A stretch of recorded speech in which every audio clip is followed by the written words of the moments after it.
Welcome back, folks, to the Path to Recovery podcast, episode 28 today. The title of this one's called The Fear of Healing.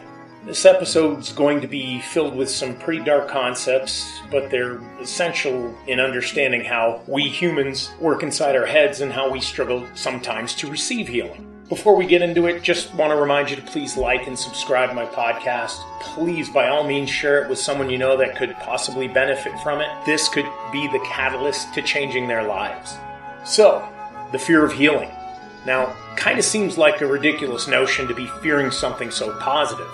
The truth is, we don't fear healing, we actually fear the change that comes with it. The level of healing greatly depends on the level of pain. So some examples would be like getting a paper cut.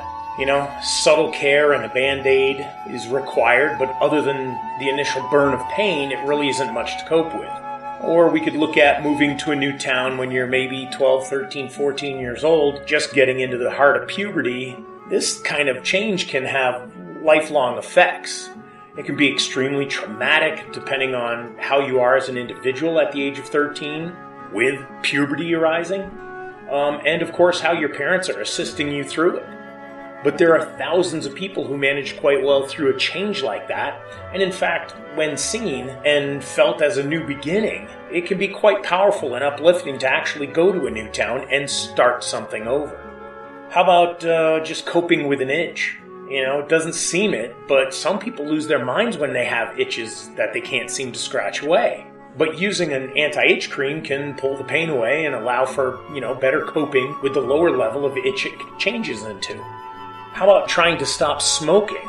To a non-smoker, it may seem like an easy enough task, but having the addiction to the nicotine and those smoking patterns is not exactly an easy thing to heal from.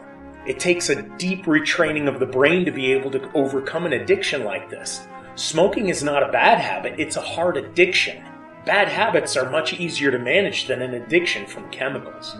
And speaking of which, how about trying to tell a heroin addict to just stop using heroin? That's kind of ridiculous and useless, and an insult to rehabilitation systems everywhere. Heroin is a chemical addiction of the body and mind that requires several stages of healing before the person can even consider healing their emotions. The detoxification process alone brings more intense pain than most humans have ever experienced. If you haven't seen it before, do some research and ask yourself if it's something you could just shrug off and maybe walk away from. Then, after the body and mind begin to recover from the detox, then we get to try to assemble a cognitive approach to stop wanting the next fix. This is something that professional and government programs can't even guarantee success with. And then to introduce the individual to healthy, alone living without them falling back on their addiction or falling back to those people that they were using as their codependents. And not to mention, how will they become an active participant in society again, if ever? With those simple examples, you can clearly see that each situation requires different approaches and actions in order to begin coping with the quote-unquote trauma that we get. There are many more situations that could be added to this list that all require subtle to drastic change in order to cope with it. Trying to heal requires dedicated work, and depending on what you're trying to heal from, makes the amount of work or the amount of change needed completely different from one another.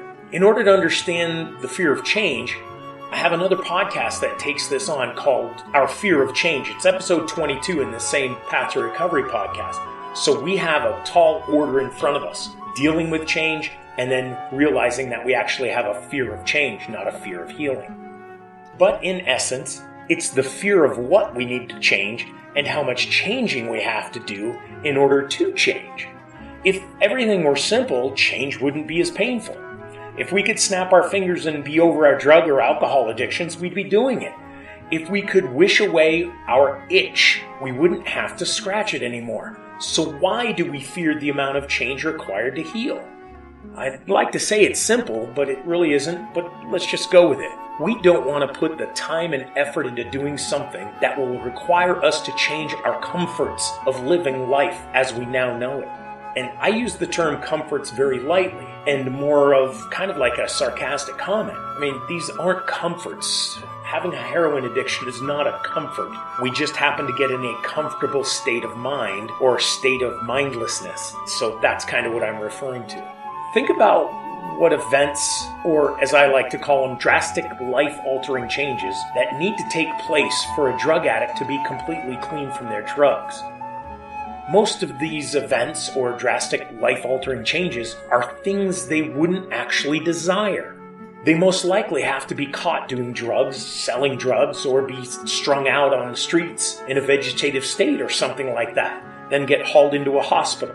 They would then have to be taken away from their comfortable environment and placed in a new environment that is not going to provide them access to anything they were used to having in their comfortable world. Then they would have to be brought to insanely intense levels of pain through a detox or given medications to counteract the effects of the drugs. Then they'd have to learn how to not have access to their old world activities. Then they're going to have to learn how to eat food again. Not eat healthy food, folks, but just eat any food. Sometimes addicts get so shut down that their body no longer requires those nutrients because it's newly addicted to some other drug. So to teach somebody how to eat again seems ridiculous, but it's part of a recovery process. Some addicts have shut down their bodies for the sake of the drug, so that this concept of food is just unnecessary. And don't forget, they'd have to learn how to have a controlled, normal day based on things like routines and timed events. Like we take this stuff for granted. We eat at like 9 a.m., maybe lunch at 12:30, and then again at 5 p.m. Then these folks are going to try to read a book or play games or do a puzzle at 10 a.m. Then they have to have self-help meeting at 1 p.m. Then they got their physical therapy at 3 p.m. and so on. So this new concept for them about schedule and being accountable and following through is pretty devastating, difficult, but it is attainable. So this list that I just went through is kind of insanely smaller than a real list that a drug addict actually has to work on. But it gives you an idea of what it could look like. It's not what they wanted or desired when they were getting high. It's not the routine they had in mind for each day back when they were shooting up.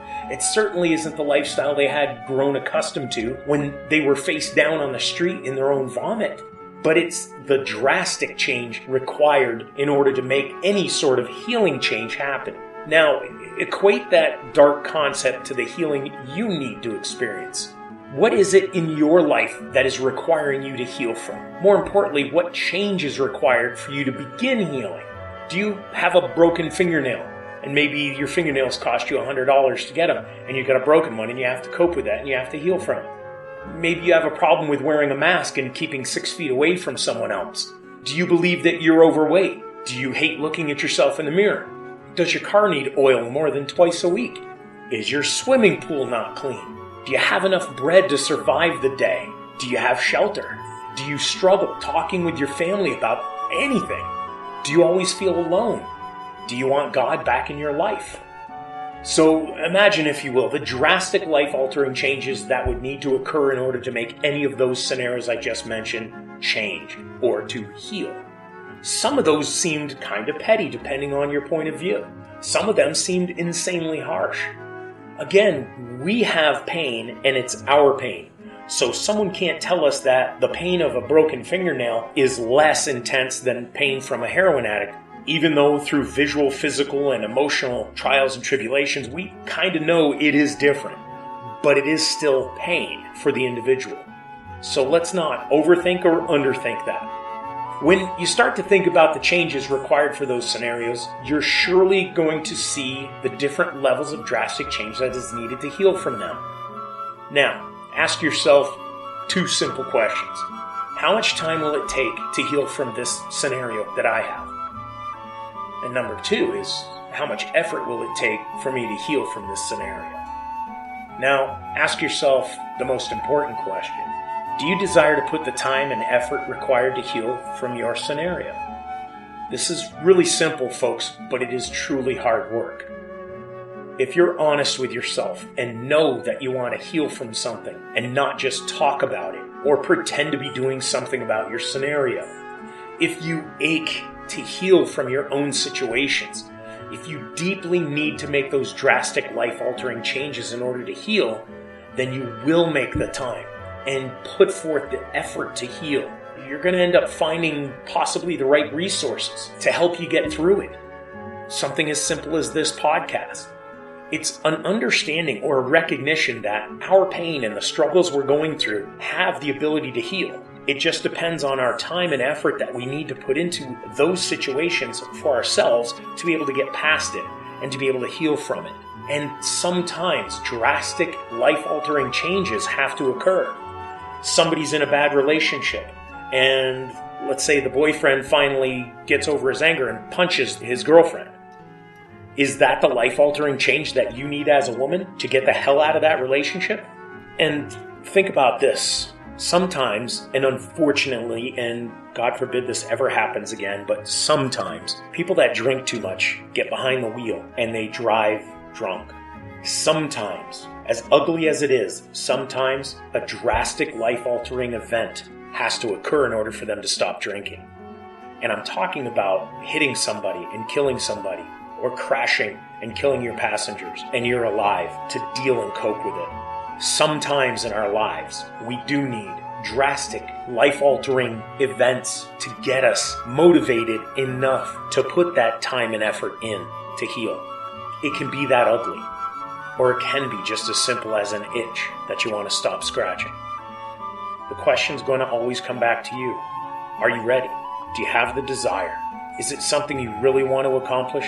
Or have you just been kind of putting on a show so that people think you're trying to accomplish it? If not now, then when? Okay? Folks, thank you very much. I know that's can get kind of heavy sometimes, but sometimes we need to hear the ugliness to be able to see the path for our healing. And I thank you very much for spending time to just listen to me and listen to what I have to offer as a healing process.